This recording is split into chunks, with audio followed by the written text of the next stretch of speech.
Hey guys, how's it going? Ches back again with another episode of the AC Milan career mode on Xbox One. It's episode number 31. Now, last week on Friday, we actually had a bit of an eye-opener episode. We've been very strong throughout the opening of Season 2 with this AC Milan career mode.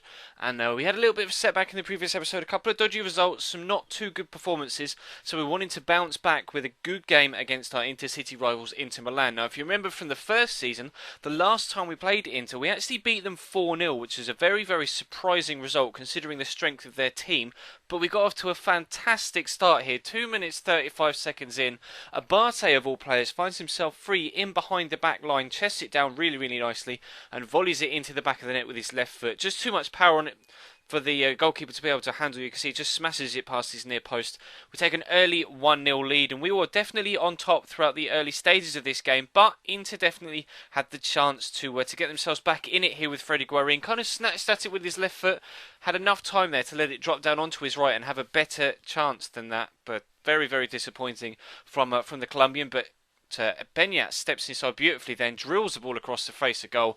Really good goal. I was extremely impressed with Beñat and the way he's settled into this centre midfield role superbly. He and Polly have struck up a relationship that is very good, both attacking and defensively as well. And I've been very pleased. Beñat picking up the odd goal as well, and more goals, in fact, than Montalivo used to pick up, who is actually, of course, the player that he has replaced in that holding role in this side. Montalivo, of course, moving on to Liverpool for £11 million during the previous transfer window. But Inter hit the post there through Zeko. Then we're going to have another couple of chances here. It's actually Botta smashing it on the edge of the box, and unfortunately for him, it just keeps rising and goes over the top of the bar. But Botta was a very good player, actually causing me a couple of problems in this one. But we pushed into the second half. Pedro making the difference down the right-hand side. Balotelli into Abate, back to Koizuki. Honda, the ball was intentionally played for Mario Balotelli, but the shot from Honda's well saved. Elsa keeps the chance alive down the left-hand side. Mattia Deschillo swings it in. Balo actually puts the ball into the back of the net, but he is just offside. A little bit lazy coming out from the earlier chance. Does find himself the wrong side of the defensive line, and they get a free kick. So we made a change. Rubinho comes on for Stefan El Shaarawy. A little bit tired. El Shaarawy's fitness isn't the best, and he does get quite tired towards the end of the game. Support on Rubinho to maintain that pace threat, and also has some fresh legs on the pitch. It was actually Beñat through the middle, scores another fantastic goal to give us a 3-0 lead with 13 minutes left to go. Really good goal again. Beñat's just been so good. I can't praise him enough, honestly. I love him on Ultimate Team, and it was his performances as an Ultimate Team for me that kind of inspired me to bring him into this Milan side, and he's proved to be worth the price we paid. I think we paid £9 million for Beñat, and worth every single penny so far. But Mario Balotelli absolutely dances around the Internazionale backline, and we find ourselves 4-0 up yet again in the 90th minute. That's two back-to-back games against Inter Milan.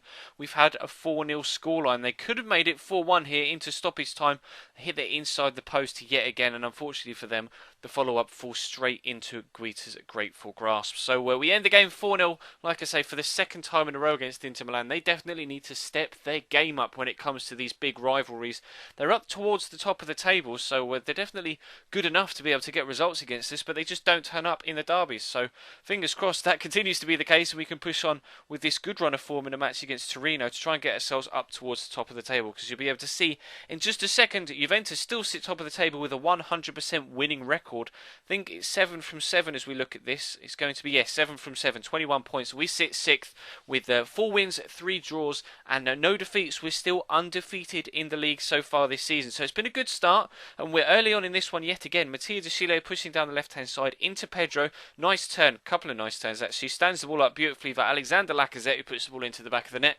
And it's another early goal for us. We've been getting so many of them so far this season. It's been quite impressive the way we've really started the games flying at the opposition, been able to get ourselves in front early on and really put the pressure on the opposition to actually come at us, and then we can catch them on a counter-attack. Exactly what we did here with Pedro actually picking up a second goal, and just 12 minutes in, we find ourselves 2-0 up. And I thought we were on course for yet another massive result, like the one previous against Internazionale. But actually the second half, or the first half rather, slowed down a little bit towards the end, and we went in at half-time with that 2-0 lead. And Torino, actually, their manager must have had a bit of a pop at them at half time, because they came out second half and they were a better side. You see Alessio Cerci picks up the ball. He has a nice whipped cross towards Ciro Immobile at the back post, and he brings them back into the game at 2-1. Of course, Immobile has had a very, very good season in real life for Torino, picking up numerous goals this year. I think he's actually either top goal scorer or joint top goal scorer in Serie A this season, so he's had a very, very good year. And of course, he has actually been linked with Inter Milan and AC Milan in real life, and even Roma as well, I think. So he's definitely making moves in real life, but picking up a goal for Torino here. But it was ourselves on the attack yet again, trying to extend the lead back up to 2 goals on the hour mark.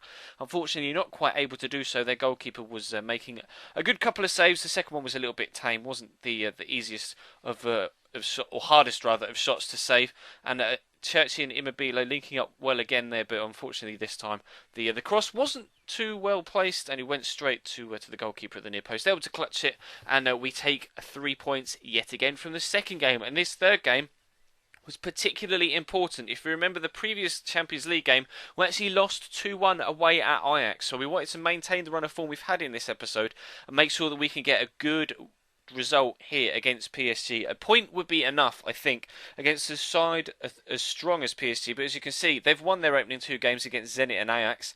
We beat Zenit, lost to Ajax, so ourselves and Ajax both sit on 3 points, with PSG top of the group on 6. And they definitely proved that they were a fantastic side, cutting us open in the opening few minutes. We almost had an early goal yet again. This time Edinson Cavani, the opposition, having the chance, and he misses from just 5 yards out. He really should have done better with that. £55 million they paid for him from Napoli a couple of years ago, and you would expect a player with that price tag to be putting that sort of chance into the back of the net. But Thiago Motta plays a lovely ball over the top for Lucas, gets a bit lucky with the deflection, and the second one off Zapata, but plays the ball back to Johan Kabay, finds Thiago Motta again, and they're going to link up really, really nicely here. 1-2-3 with Edinson Cavani, and this time he's able to find the back of the net, and they are able to get themselves in front. 20 minutes in, it's Milan 0, PSG 1. So we had to step our game up, and we had to make sure that we kept possession more so than anything else, because they were using it when they were using the ball when they had it very, very well indeed. But as you can see, we can play some slick passing stuff as well. El Sharp linking up with the man in the middle there, Mario Balotelli. Cheeky back heel towards the goal, and unfortunately Duce, the goalkeeper, of course Salvatore Sirigu has been sold from PSG, and he's actually at Juventus and has been for the past 12 months or so in game.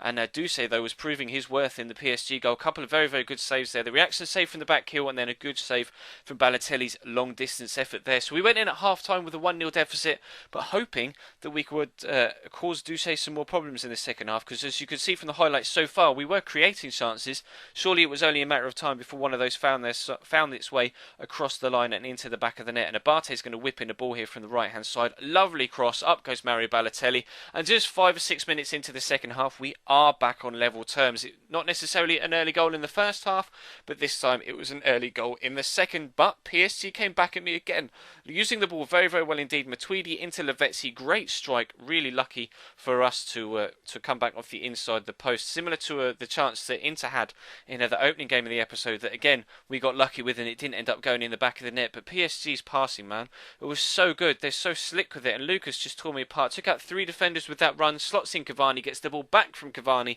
and again we find ourselves behind. This time Lucas with the finish into the top left hand corner, and 59 minutes in, it's Milan 1, PSG 2. But we weren't having it. We were going to come straight back up them pretty much from kick-off here. Mario Balotelli picks up the ball, plays it out to Benyat, who's going to give it a good strike. Deflection sends it towards that top left-hand corner, and again Duce's on hand with a fantastic reaction save to keep them in the game. This lead is still 2-1. Elshar's going to whip the corner in, looking for Mario Balotelli towards the back post. Balo goes up. It's another great header, and into the back of the net it goes. What are you saying, boys? Balo loves a cheeky celebration, races towards the camera there, and we bring it back to 2-2. Fantastic performance from us so far in this one. And Abate's breaking free down the right hand side yet again. Steps inside. Gorgeous through ball, lobbed through ball towards Mario Balotelli, and it's a hat-trick of headers. And from 2-1 down, just 20 minutes into the second half, we find ourselves 3-2 up.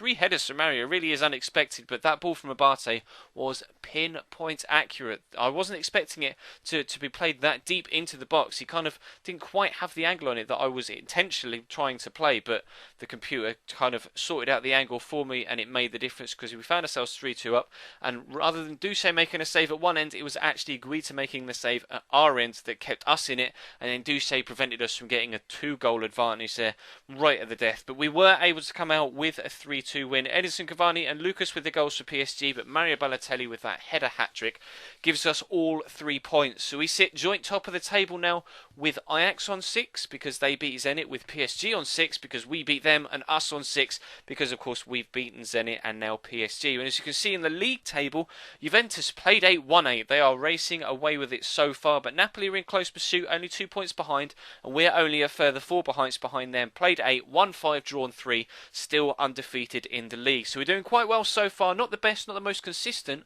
We are up and down with our form, but we're still undefeated in the league. So hopefully we can push on it into tomorrow's episode and pick up some more good results. But that's going to bring this one to a close, guys. If you missed the previous episode, which of course went up last Friday, there's an annotation on screen on the right hand side to take you to it. If you aren't subscribed to the channel already, then feel free to do so. We recently hit 8,600 subscribers, which is superb. Why not add to that number by clicking the subscribe button, or there's a link in the description or an annotation on screen.